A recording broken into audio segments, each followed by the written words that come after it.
Dear students, आज हम लोग आर्टिकल्स के बारे में थोड़ा गहराई से विचार करेंगे। क्योंकि इसके पहले मैं आर्टिकल्स पार्ट 1 में आपको संक्षिप्त जानकारी में दिया था और ए आयन के बारे में बताया था कि ए आयन का प्रयोग कहाँ किया जाता है।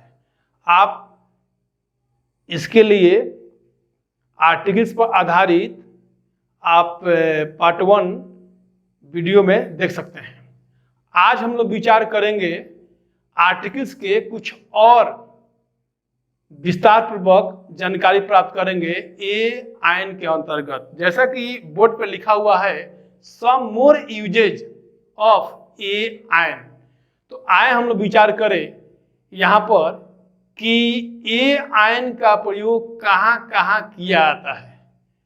चूंकि इसके पहले मैं आपको बता चुका हूं कि vowel plus consonant, consonant plus vowel, इसके आधार पर ए एन का प्रयोग यानी स्वर और मात्रा के आधार पर प्रयोग करते हैं। लेकिन यहाँ हम लोग देखेंगे कि ए आयन का प्रयोग कहाँ कहाँ किया जाता है।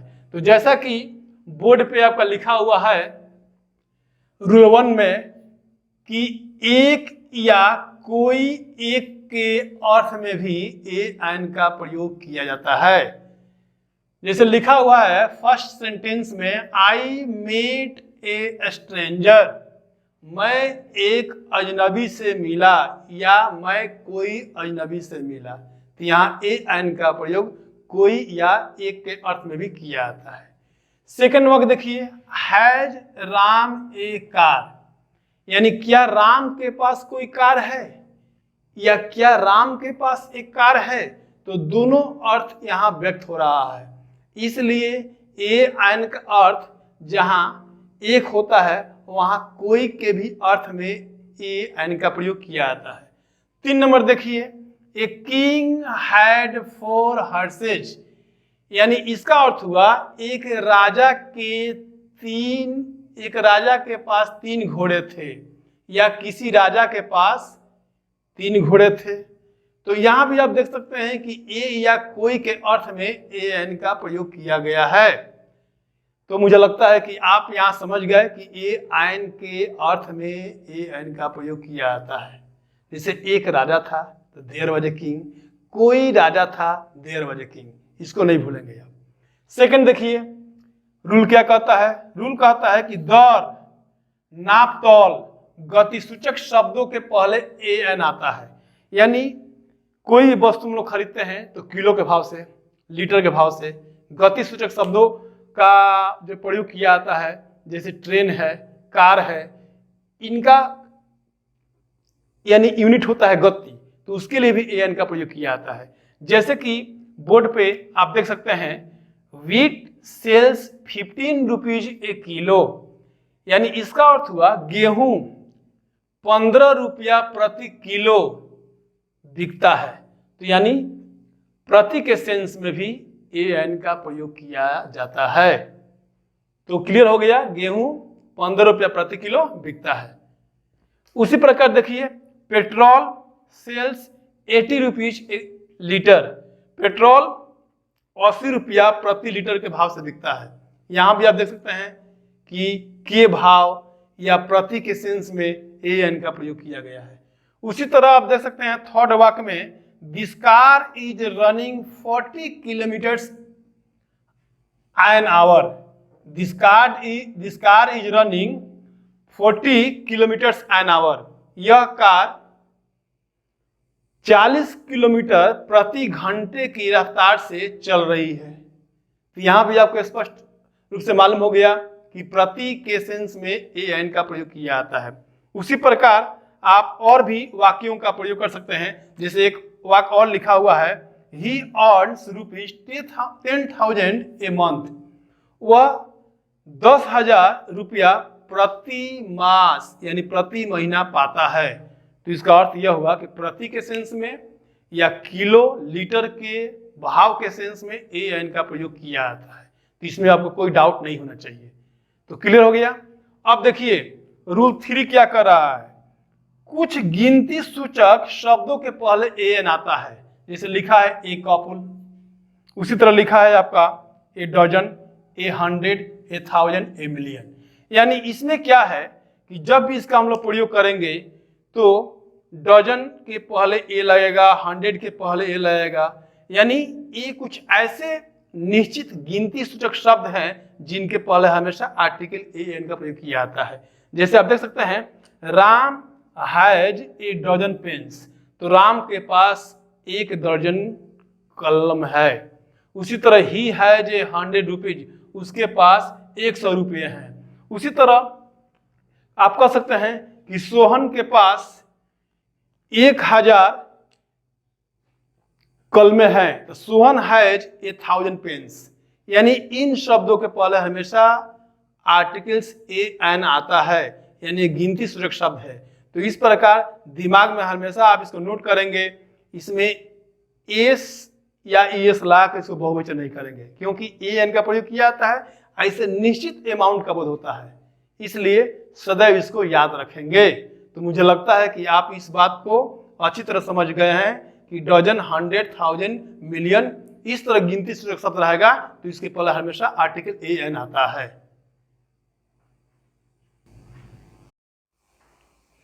डियर स्टूडेंट्स, अब हम लोग रूल 4 के बारे में विचार करेंगे।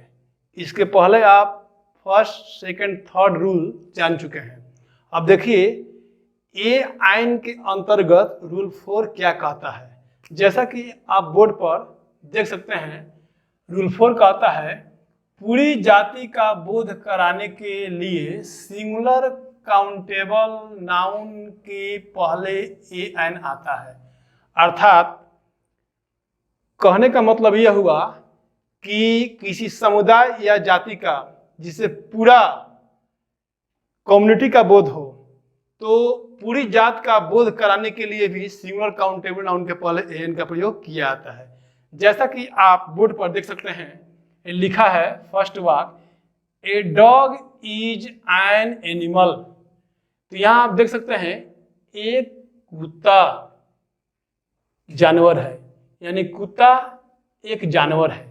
तो यहां आप देख रहे हैं कि डॉग क्या है, एक वचन कॉमन नाउन है, यानी इससे डॉग के पूरी जाति का बोध हो रहा है। यानी ब्रैकेट में जैसा कि मैं इसको समझाने की कोशिश किया हूं, a dog means all dogs, यानी ए डॉग से पूरे डॉग के जाति का बोध हो रहा है। जैसे कुत्ता जानवर है, यानी a dog is an animal, इसको आप ऐसे भी कह सकते हैं कि ऑल डॉग्स आर एनिमल्स। उसी प्रकार सेकंड वाक्य देखिए, an apple grows on a tree, सेब पेड़ पर फलता है। तो यहां भी आप देख सकते हैं कि एप्पल सिंगुलर काउंटेबल नाउन है, इसके पहले एन का प्रयोग किया गया है। तो यहाँ एन एप्पल का मतलब हुआ ऑल एप्पल्स, यानी सेब पेड़ पर फलता है, यानी कहने का मतलब हुआ कि सभी सेब पेड़ पर फलते हैं। यानी एन एप्पल से ऑल एप्पल्स, यानी उसके पूरे जाति का बोध हो रहा है। उसी प्रकार आप थर्ड वाक्य देखिए, a mother loves her child, माँ अपनी बच्चा को प्यार करती है। तो a mother means all mothers, यानी मदर यहाँ सिंगुलर काउंटेबल नाउन है, इस मदर से मदर के पूरी जाति का बोध हो रहा है, इसलिए a mother equal to all mothers, यानी माँ अपने बच्चा को प्यार करती है, यानी सभी माँ अपने बच्चे को प्यार करती है। तो ए मदर से क्या हुआ, इसके पूरे जाति का, यानी मदर जाति का पूरे जाति का बोध कर रहा है, इसलिए मदर के पहले ए हुआ। तो मुझे लगता है कि कोई भी इस तरह का सिंगुलर काउंटेबल नाउन हो, अगर उसे पूरी जाति का बोध कराना हो तो उसके पहले ए एन का प्रयोग किया जाता है। जैसे और भी आप वाक्य कह सकते हैं, जैसे कह सकते हैं गाय जानवर है, काउ इज एन एनिमल। उसी तरह हाथी विशाल जानवर है, तो an elephant is a big animal. तो इस प्रकार आप और भी वाक्य कह सकते हैं, जैसे लायन इट्स मीट, यानी a lion means all lions eat meat. A lion does not eat grass, यानी lions do not eat grass, यानी एक वचन सिंगुलर काउंटेबल नाउन के पहले ए एन का प्रयोग करने का मतलब यह हुआ कि उससे पूरे उसके जाति का बोध होता है। इसमें कोई कंफ्यूजन नहीं होना चाहिए।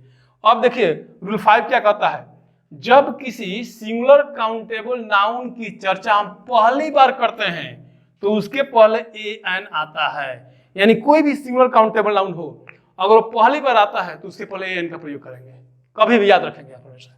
जैसे लिखा हुआ है देयर वाज ए किंग, तो यहाँ आप देखते हैं कि किंग का पहली दफा प्रयोग किया गया है, इसलिए किंग के पहले आपका ए का प्रयोग किया गया है, यानी एक राजा था या कोई राजा था। सेकंड देखिए, इसमें लिखा है there is a beggar in this village, इस गांव में एक भिखारी है। तो इस गांव में एक भिखारी है, तो बेगर यहाँ क्या है, सिंगुलर काउंटेबल नाउन है। अब पहली दफा आया है इसलिए इसके पहले ए का प्रयोग किया गया है। लेकिन याद रखेंगे पहली दफा आया है तो ए एन का प्रयोग किया गया है, लेकिन इसी नाउन को दोबारा हम कहेंगे तो उसके पहले द आ जाएगा, और द का विस्तृत जानकारी हम लोग द के अंतर्गत करेंगे। जब मैं द का प्रयोग बताऊंगा तो उसके बारे में और विस्तार से हम जानेंगे। तो यहाँ आप जान सकते हैं कि पहली दफा कोई नाउन आता है सिंगुलर काउंटेबल नाउन तो ए एन का प्रयोग करते हैं। अगर उसी नाउन की दोबारा आप चर्चा करेंगे तो द आ जाएगा। जैसे आप कह सकते हैं मेरे पास एक रेडियो है, आई हैव ए रेडियो। अब उसी रेडियो की दोबारा हम चर्चा करेंगे, रेडियो जापान में बनी है तो the radio is made in Japan. और देखिए Sita has a car, Sita के पास कोई कार है, फिर उस कार की दोबारा हम चर्चा करेंगे तो द लग जाएगा। Sita has a car, the car is very costly. इसका मतलब ये हुआ कि कभी भी आप याद रखेंगे कोई भी सिंगुलर काउंटेबल नाउन पहली बार आता है तो ए एन का प्रयोग करेंगे। अगर उसका दोबारा प्रयोग किया जाए उस नाउन का यानी उस सिंगुलर काउंटेबल नाउन का तो द का प्रयोग कर देंगे। ठीक है, अब देखिए एक और वाक्य लिखा हुआ है yesterday I met a saint, कल मेरी भेंट एक साधु से हुई, यानी कल मैं एक साधु से मिला। तो यहाँ भी देखते हैं कि ये सेंट का पहले यानी सेंट के पहले ए का प्रयोग किया गया है, तो ये पहली दफा आया है इसलिए इसके पहले ए का प्रयोग किए हैं।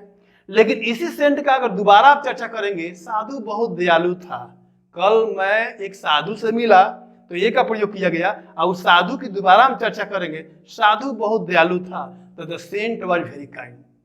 तो मुझे लगता है कि आप इस बात को समझ गए होंगे। अब देखिए रूल हम 4 के बारे में बता रहे हैं। लिखा है कि पेशा के नाम के पहले यानी प्रोफेशन के नाम के पहले ए एन आता है। तो कोई भी व्यक्ति अपनी जीविकापार्जन के लिए यानी कोई व्यक्ति अपनी जीविका कमाने के लिए किसी न किसी काम में लगा हुआ है। जैसे मान लीजिए कोई डॉक्टर है, कोई इंजीनियर है, कोई शिक्षक है, कोई किसान है, कोई व्यवसायी है, कोई क्लर्क है, कोई चपरासी है, कोई पोस्टमैन है। तो इस प्रकार हमको लगता है कि इस तरह के वर्ड आए जिससे प्रोफेशन का बोध हो तो उसके पहले हमेशा ए एन का प्रयोग किया जाता है। जैसे कि कुछ उदाहरण द्वारा मैं समझाने की कोशिश किया हूं, आप ध्यान देंगे। फर्स्ट लिखा है ही इज ए डॉक्टर, वह एक डॉक्टर है। तो यहाँ डॉक्टर से क्या है, पेशा का बोध हो रहा है, इसलिए ये लगा है। सेकंड वर्ड देखिए सी इज एन इंजीनियर, वह इंजीनियर है यानी वह अभियंता है। तो यहाँ पे देख सकते हैं कि इंजीनियर क्या है, पेशा है, प्रोफेशन है, उसके पहले एन का प्रयोग किया गया है। उसी तरह ही वाज एन एडवोकेट, वह वकील था, तो एडवोकेट के पहले यहाँ एन का प्रयोग किया गया है क्योंकि एडवोकेट क्या है, एक पेशा है, एक प्रोफेशन है। ठीक है, यानी वकालत करना। अब देखिए 4 में my brother is a clerk in Punjab bank, मेरा भाई पंजाब बैंक में क्लर्क है। तो क्लर्क भी क्या है, यहाँ प्रोफेशन है यानी पेशा है, इसलिए क्लर्क के पहले वहां पे ए का प्रयोग किया गया है। अब देखिए 5 में Sohan's mother is a teacher, Sohan की माँ एक शिक्षक है यानी शिक्षिका है। तो सोहन की माँ एक शिक्षक है, तो टीचर जो है यहाँ पर क्या है, सिंगुलर काउंटेबल नाउन है और इसे पेशा का बोध हो रहा है, प्रोफेशन का, यानी वो किस काम में लगी हुई है, कौन सा पेशा करके वह जीविकापार्जन करती है, इसलिए इसके पहले ए का प्रयोग किया गया है। इस प्रकार आप समझ चुके हैं कि कभी भी किसी पेशा के नाम के पहले ए एन का प्रयोग किया जाता है। और इसको बार बार आप पढ़ने की कोशिश कीजिएगा, 2-3 बार लगातार इसको अच्छा से पढ़ लीजिएगा, तो मुझे लगता है कि सारे नियम क्या है, स्पष्ट हो जाएंगे और आपके दिमाग में बैठ जाएंगे। तो इस प्रकार मुझे लगता है कि आप इन सारे नियमों को अच्छी तरह समझ गए होंगे। तो यदि आपको यह वीडियो अच्छा लगे तो आप इसको लाइक कीजिए और हमारे चैनल को सब्सक्राइब कीजिए। और फिर यदि कोई कुछ पूछना चाहते हैं आप तो कमेंट बॉक्स में पूछ सकते हैं और अधिक से अधिक अपने दोस्तों में इस वीडियो को शेयर कीजिए।